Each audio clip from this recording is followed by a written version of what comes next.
Hello friends, स्वागत है आपका हमारे चैनल सुपर टॉप 10 में। आज के इस वीडियो में हम आपको बताने वाले हैं निधिवन से जुड़े रहस्य के बारे में।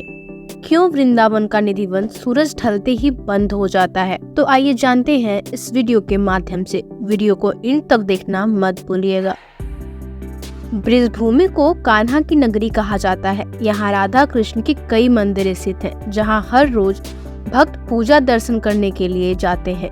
कृष्ण जन्माष्टमी के पावन अवसर पर तो लोग दूर दूर से भक्तगण मथुरा और वृंदावन कान्हा के रंग में रंगने के लिए आते ही हैं। और इस नगरी में होली का पर्व बहुत ही धूमधाम से भी मनाया जाता है। कृष्ण की नगरी में कई ऐसे मंदिर हैं जिसे लेकर कई कथाएं और मान्यताएं प्रचलित हैं। इन्हीं मंदिर में से एक है वृंदावन का निधिवन। इस जगह को लेकर कहा जाता है कि यहाँ हर रात भगवान कृष्ण, राधा और अपनी गोपियों के संग आते हैं। निधिवन में सूरज ढलने के बाद लोगों का प्रवेश वर्जित हो जाता है। तो इसी से जुड़ी कुछ खास बातें बताएंगे हम आपको इस वीडियो में। अब सबसे पहले ये जान लेते हैं कि रात में निधिवन क्यों नहीं जाते हैं लोग। पेड़ पौधों से घिरा वृंदावन का निधिवन अन्य वनों की तरह ही है, लेकिन कृष्ण के आगमन से यह जगह खास और पावन हो जाता है।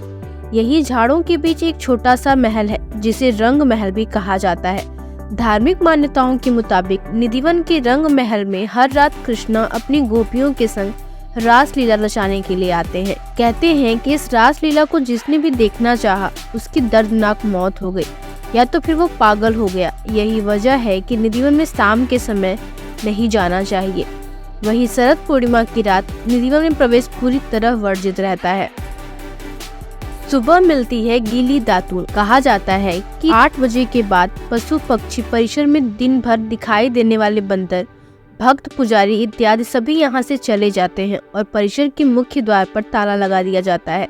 उनके अनुसार यहाँ जो भी रात रुक जाते हैं वह सांसारिक बंधन से मुक्त हो जाते हैं और उनकी समाधियाँ परिसर में ही बनी हुई है। और कहा जाता है कि भगवान कृष्ण यहाँ आज भी रास रचाने के लिए आते हैं। निधिवन की मान्यता है कि यहाँ आज भी हर रात कृष्ण गोपियों के संग रास रचाते हैं। यही कारण है कि सुबह खुलने वाले निधिवन को संध्या आरती के बाद बंद कर दिया जाता है। इसके बाद निधिवन में कोई नहीं रहता है। निधिवन में दिन में रहने वाले पक्षी भी शाम को इस वन से को छोड़कर चले जाते हैं। निधिवन में तुलसी के पेड़ बनते हैं गोपियाँ।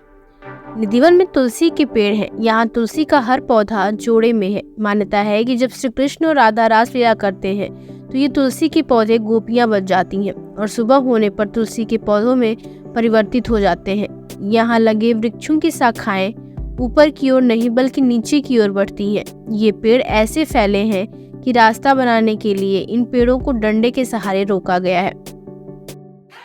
निधिवन के अंदर रंग महल भी मौजूद है। निधिवन के अंदर ही एक रंग महल है, जिसके बारे में मान्यता है कि रोज रात यहाँ पर राधा और कृष्ण रास रचाते हैं और रंग महल में राधा और श्री कृष्ण के लिए रखे गए चंदन की पलंग को शाम 7 बजे के पहले सजा दिया जाता है। पलंग के बगल में एक लोटा पानी, राधा जी के श्रृंगार का सामान और दातुन संग पान रख दिया जाता है। जब रंग महल के पट सुबह 5 बजे खुलते हैं तो जब पंडित लोग अंदर जाते हैं तो उन्हें बिस्तर अस्त व्यस्त, लोटे का पानी खाली, दातुन कुची हुई और पान खाया हुआ मिलता है। रंग महल में भक्त केवल श्रृंगार का सामान ही चढ़ाते हैं और प्रसाद स्वरूप उन्हें भी श्रृंगार का सामान मिलता है। निधिवन के आसपास घरों में नहीं है खिड़कियां। निधिवन के समीप बने घरों में वन की तरफ खिड़कियां नहीं है। स्थानीय लोगों का मानना है कि शाम के बाद कोई इस वन की तरफ नहीं देखता। जिन लोगों ने देखने का प्रयास किया वे अंधे हो गए या फिर वो पागल हो गए हैं। कुछ लोगों ने वन की तरफ बनी खिड़कियों को ईंटों से बंद कर रखा है, जिससे कोई चाहकर भी इन वन की तरफ नहीं देख सकता। वृंदावन में कई ऐसे बुजुर्ग हैं जो इस वन से जुड़ी कई रहस्यमय कहानी बताते हैं और आसपास के लोगों का ये भी कहना है कि रात में यहाँ पे कृष्ण के बांसुरी की आवाज भी सुनाई देती है। तो ये रहा वृंदावन के निधिवन का रहस्य। अगर आपको भी ये वीडियो पसंद आता है तो प्लीज लाइक करिएगा, फ्रेंड्स फैमिली के साथ जरूर शेयर करिए। हमारे चैनल को सब्सक्राइब करना बिल्कुल भी मत भूलिएगा। Thank you so much for watching this video.